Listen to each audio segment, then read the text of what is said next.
Well, hello. Welcome back to another exciting edition of Coffee with Stephen. So, for those of you who read last week's blog on From Rome to Washington, I decided to switch gears a little bit. That blog was fairly dense and candidly didn't exactly elicit a lot of happy emotions. It was more along the lines of, holy crap, this is where we're at now, apparently.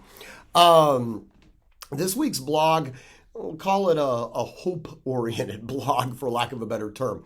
I was thinking about some of the youth that we have in our country, and I've talked about our younger daughter Cheney over at West Point and some of the hope that we have for them. But I wanted to write about another facet of youth that unfortunately oftentimes is not really looked at very strongly, and that is some of their determination in order to persevere against what many would consider to be adverse conditions. Along with that, an understanding that not everyone comes from the same political philosophy. And that doesn't necessarily mean that they're fundamentally wrong. In fact, actually, oftentimes we can benefit from interfacing directly with them. This is a direct antithesis to counterculture. And to use as a backdrop for this entire sort of experiment in writing, I decided to talk about my older daughter, Carolyn. Many of you have met Carolyn before. When she was here in the United States, she was at our front desk. And I would argue that most of you are at least familiar with her work. She is our creative director, and she handles all of our social media and everything else. Now, she currently lives in the United Kingdom with her partner, Alan, and they live in London, and she handles all of our social media from there.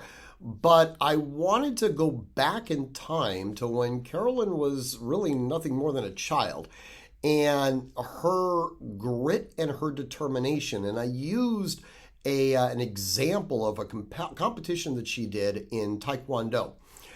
She was a world-class competitor. She was extremely aggressive when it came to her martial arts, and she was really, really, really accomplished in this.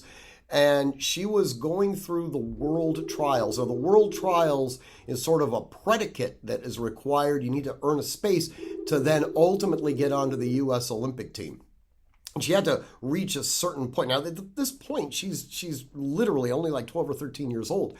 So she's involved in this competition down in New Orleans. She knows that she's going to have to be able to best one of her opponents, and then, actually, I think it was two opponents, so I'm not mistaken. During her second fight, she would have had like four in order to get the gold medal at this one. During her second fight, which she needed to win in order to get a spot on the world team, the other girl struck her hand and fractured her bone right in the back of her hand. Her coach, as well as Sandy, basically gave her the option of opting out of the fight. She was in excruciating pain. Her attitude towards that was, tape it up, I'm going to go back in, I'm going to fight, and I'm going to win. And she did. She now has a really bitchin' scar on the back of her hand as a result of the surgery that was required in order to fix that. The point of it was, we didn't teach her grit and determination. It was something that was endemic to her, but we fostered that. We put her in a position where she could exercise those muscles. And I think it's really important that everybody understands that exercising those muscles are fundamental to making yourself into a good person. And as a good person, you have a certain level of self-respect. You have a certain degree of determinism that's built into it. Along with that is a certain understanding that not everybody's going to agree with you. There is no infallibility that is allowed. We can look at someone else's statements and we can criticize them. That's perfectly acceptable, but we can't ignore them.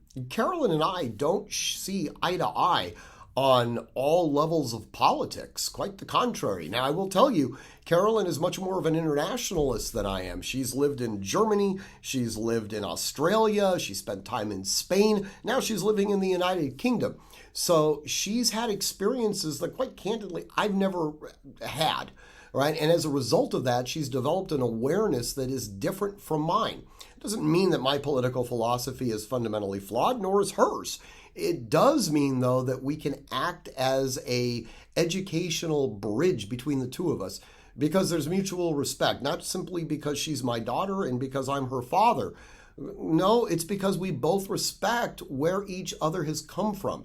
And from that, we can learn from each other. And that's something that's sorely needed right now. As our country has become more and more factionalized, we've become much more dismissive. That's problematic going forward. So anyways, enjoy the blog. You can read about Carolyn. The name of the blog is Turtle because that's what I nicknamed her a number of years ago. Anyways, as always, you can contact me at steven@artemishq.com.